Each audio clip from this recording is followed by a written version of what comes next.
आम आदमी पार्टी सरकार में पूर्व समाज कल्याण मंत्री रहे राजकुमार आनंद जी मेरे साथ हैं बातचीत करने के लिए।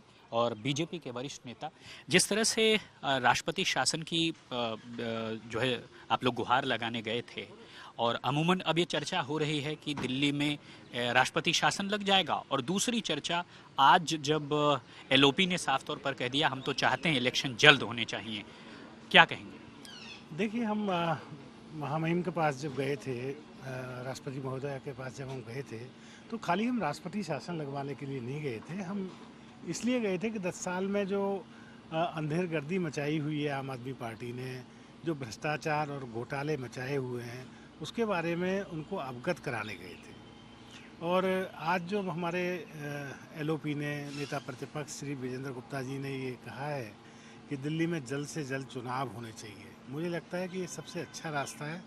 उन्होंने बताया कि किस तरह से तालाब का पानी सड़ चुका है, इसे बदलने का समय आ गया है। तो पूरी दिल्ली आज मुझे लगता है कि तैयार है उस पानी को बदलने के लिए, ताकि एक अच्छी सरकार, एक अच्छा वातावरण दिल्ली को मिल सके।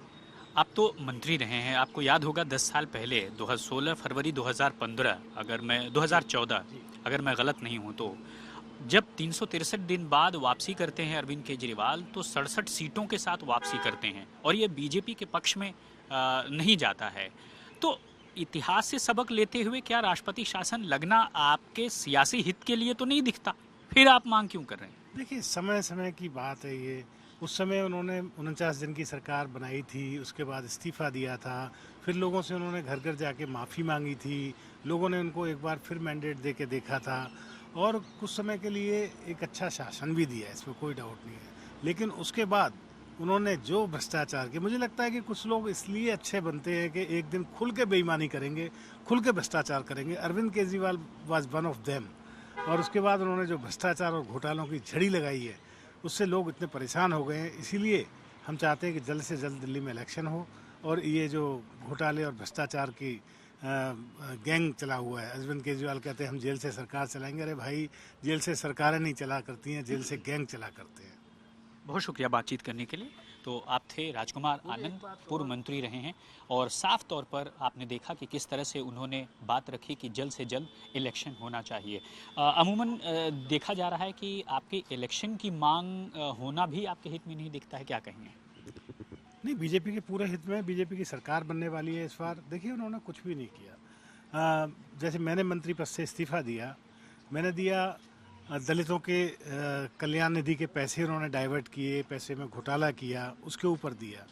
मेरा जब वो जेल से आए इंटरिम बेल पर, उन्होंने एक ही काम किया कि मेरे इस्तीफे को स्वीकार किया। उसकी कोई बात नहीं, बहुत अच्छा है स्वीकार किया, क्योंकि होना ही चाहिए था। मैं भी फ्री हुआ, वो भी फ्री हुए। लेकिन उन्होंने किसी और को वो पोर्टफोलियो, मेरे जो 7 पोर्टफोलियो थे, किसी और मंत्री को अलॉट नहीं किए, क्योंकि वो फिर नहीं चाहते कि किसी दलित का काम हो। आज स्टैंडिंग कमेटी का नेता प्रतिपक्ष इस पर बात कर रहे थे कि स्टैंडिंग कमेटी का चुनाव नहीं करवा रहे। वो सिर्फ इसलिए नहीं करा रहे ताकि अगर स्टैंडिंग कमेटी का चुनाव हो जाएगा तो उसके अगले दिन मेयर का चुनाव कराना पड़ेगा, और मेयर का चुनाव कराना पड़ेगा, इसका मतलब दलित मेयर लाना पड़ेगा। इनको दलितों के नाम से नफरत है।